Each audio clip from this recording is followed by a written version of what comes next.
Olá pessoal, eu me chamo Adam e resolvi de fazer esse vídeo para mostrar uma pequena modificação que eu fiz na minha bicicleta. Ela é uma modelo Poti, modificada, né? A famosa fuçada. E o que acontece?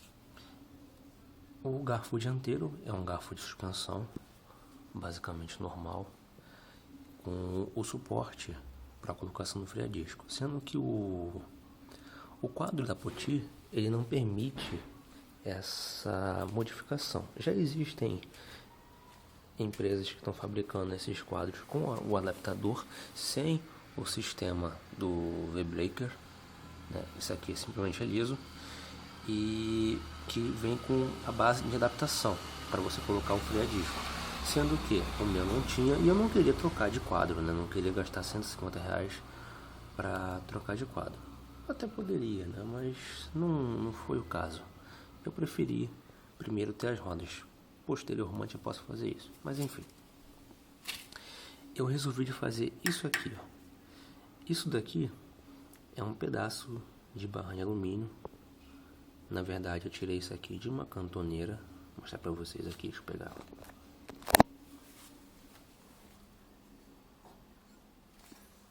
Essa cantoneira aqui foi o que eu cortei, né, para poder conseguir esse pedaço aqui. Ou seja,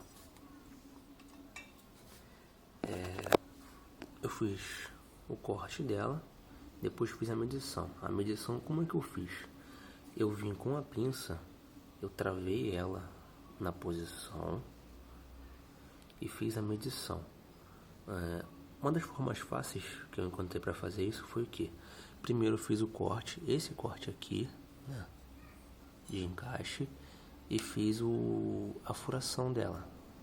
Fiz isso com a máquina de furar normal, né, fiz a furação e travei ela aqui.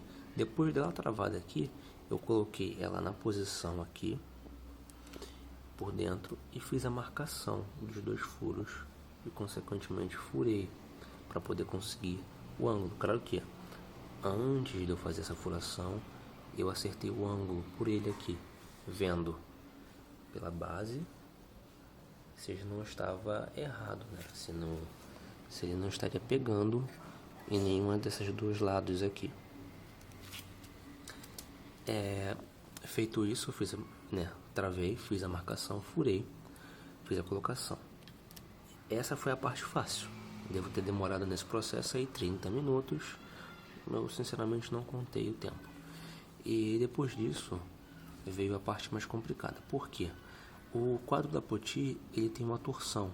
É normal, porque ele não foi preparado. Não foi preparado para ser feita a colocação do freio a disco.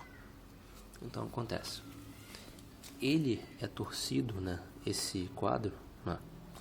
A base, esse suporte, ele é torcido nesse sentido, para fora, tanto um lado quanto o outro.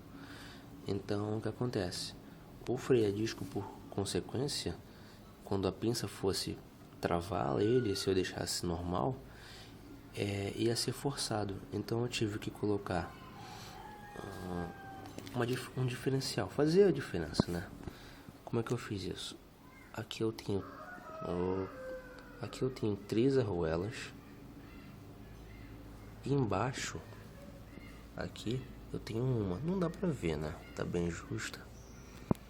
Que foi o que fez o diferencial da dimensão do espaço entre um e outro. E depois disso eu torci levemente o alumínio, uma das vantagens de você trabalhar com ele.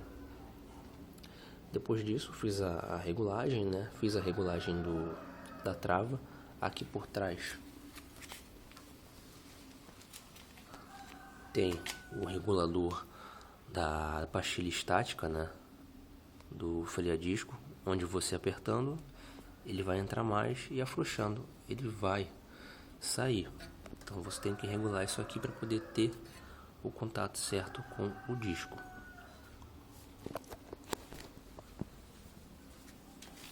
Feito isso, né, feito esses processos, eu só tive que regular o freio para ele pegar.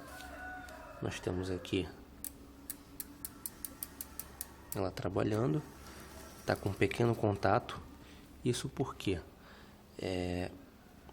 eu não pude tirar toda a diferença, mas isso não implica porque não está pesado, está no ângulo correto, não está pegando excessivamente e está trabalhando bem, freando bem pra caramba. Tanto é que esses dias eu quase caí com ela porque ainda não estou acostumado com o freio a disco, né? Mas enfim, para aqueles que quiserem fazer, fica aí a ideia. Não é um sistema complicado, é simples de fazer. Você só vai precisar ter os materiais básicos, máquina de furar, ter as blocas para poder fazer a furação no tamanho certo da bitola dos parafusos, né? Dos parafusos, e ter obviamente um arco de serra para poder fazer o corte.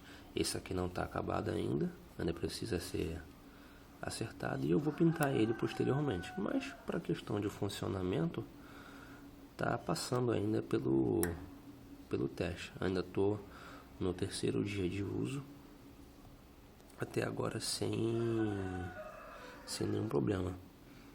Isso porque, pelo menos para mim, eu que conheço um pouco de metais, eu sei que o alumínio é tão forte quanto o ferro, né? Bem, é isso. Para aqueles que tiverem qualquer dúvida, podem entrar em contato comigo pelo próprio YouTube. Bem, pessoal, é isso. Até.